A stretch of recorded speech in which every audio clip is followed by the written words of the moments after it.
Ladies and gentlemen, welcome back to Driven Wyld. Today we are talking about, this is a tip. Instacart driver gets revenge on a customer who told her the wrong apartment number. I think we can all, to a certain degree, empathize with the driver who does not get the right apartment number or not the right address. One of the most frustrating things, at least for me as a person, is not actually getting the right address from the customer. I've actually had that situation even in catering orders. Like, of all things you don't want to do, you don't want even to put in the right address. What's wrong with you? So with that said, we are talking about everything that's being said in this article, how it actually is for Doordash, UberEats, and Grubhub customers and drivers, and everything in between. So with that said, let's get started. Instacart Shopper and TikToker Yana at Dat Girl Yana shared how she exacted revenge on a customer who gave her the wrong address. Yana is an Instacart shopper, meaning she goes grocery shopping on behalf of a customer and then drops off their items at their homes. I just have to drive 20 minutes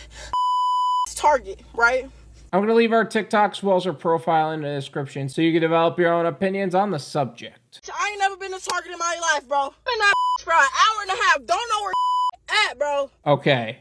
I know this is going to sound screwed up as all hell, but a lady in America that's never been to Target is otherworldly to me. Like, unless they're from another country, right? Because if you ever see a lady from like Europe or a lady from Australia, whoever comes into the country and they go to Target for the first time, they are overly enthused on the subject. But in this case, oh my gosh, like, it's actually kind of impressive. I'm not trying to be mean. I know it sounds screwed up and sexist, but I'm genuinely impressed. Like, were you going to Walmart for the longest time? I assume that, and I don't blame you for that. I'm just impressed. Well, gluten-free, all this whole wheat, all this extra zero sugar, all this, like, come on, bro. Yeah, as somebody who has switched to an overall diet where I'm only drinking zero sugar drinks, I gotta tell you, the selection becomes very bleak. Like, I know that there's a lot of zero sugar drinks out there, but a lot of them suck in comparison to normal drinks. And even if you have the zero sugar like Coca-Cola or something like that, in a lot of cases, there's actually very few in comparison to everything else. Because them bitches sell out quick.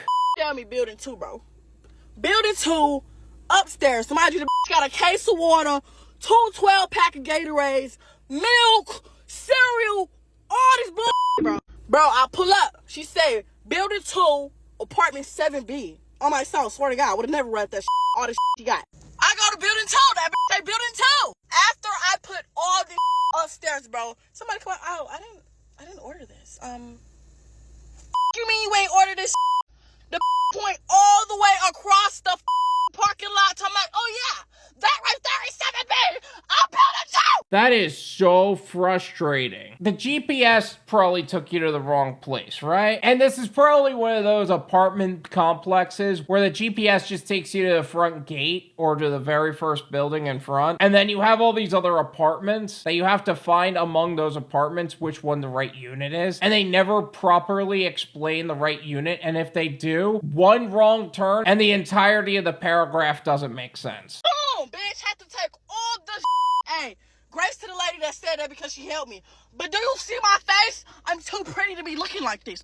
For $20, it's not enough. Okay, well, first off, the whole too pretty to be looking like this comment, I hate people who are like that, but I understand where she's coming from. I feel the frustration. And for the price point, I definitely understand that. It's an hour and a half worth of shopping and probably another half an hour finding the right unit. And let me guess, you were contacting the customer and the customer didn't want to pick up the phone, so 2 hours, $10 each hour. That's terrible. And it's definitely a walk up too, and not a elevator available, because those are always the units with these kind of customers. And Jessica, if you're missing a Gatorade, I took it. I did. She gonna text me talking about, oh, I'm sorry. I wish that I could have tipped you more. I got stomach surgery. I don't give a about that. This is a tip. Thank you. I sincerely doubt that she's gonna say that, and either way, I don't think it ever justifies theft on the platform, but you do you. Viewers weigh in. Yana's video went viral, collecting over 34,000 views and hundreds of comments. Many viewers resonated with her experience. I feel the things you do for content, huh? I feel her pain. They be ordering 5 cases of water, living on the 4th floor with hella groceries, commented one viewer. That's an order I would decline. Why are you accepting orders with hella groceries with 5 cases of water with, I'm always assuming they have like no tip on that order. I guarantee you that's what's happening here. Another viewer shared, ooh, nah, that would have been left at the address she said in the first place. Took a picture and went about my business. Oh, did she input the wrong address? I don't care what that lady says. She wants to put in the wrong address and have you go down only to go up again. You take a picture, you leave. You cannot tolerate that kind of disrespect from a customer. Others shared place for Yaya to avoid being in this kind of situation again. I only take orders from stores I'm familiar with. I can't handle that stress, one shared. Another added, I decline big orders. I let someone else take those. Okay, for big orders, I would only take from Costco or from wholesale clubs like that because yes, they are heavier. Yes, they are bigger, but they pay $20 for a Target run. That is not a great order flow, and you're basically doing the same amount of work for less money. Why would you do that? That's number one. Number two, I would also only take orders that are either from that side of the spectrum or the other side of the spectrum entirely, being small item counts with decent pay. Alcohol orders tend to fit that description very well. Yet some viewers felt that Yaya's complaints were unwelcome. They wrote, you signed up for the job. You're not too pretty to sweat. If you don't want to do it, quit. Stop complaining, damn. And you're a thief, shame, shame. Okay, I could already tell this customer doesn't tip their driver. They don't understand the business model. They're a piece of crap overall. Their father never stuck around and no one likes them to begin with. Then again, there's also the other point to that is you did steal a Gatorade. You are in the wrong for that. And you shouldn't have accepted an order that you didn't want to complete or it didn't make sense to complete. If you're not familiar with Target, which I'm actually a little surprised about that, I would absolutely not do shopping in Target. That's my personal opinion. Take that for what it is. Speaking of, this is my opinion. It's worth what you pay for it. None of you pay me.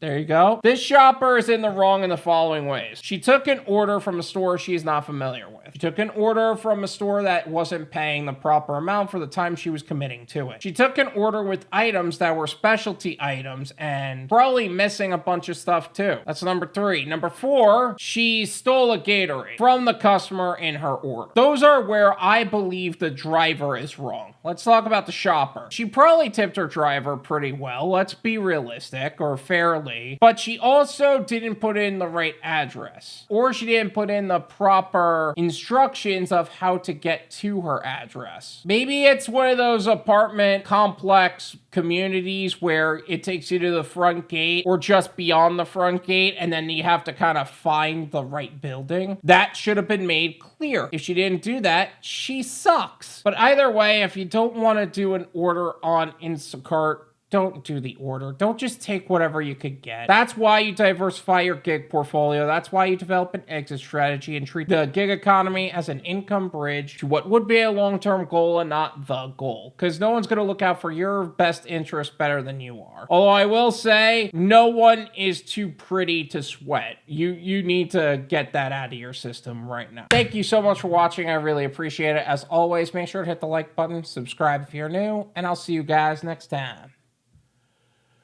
Peace.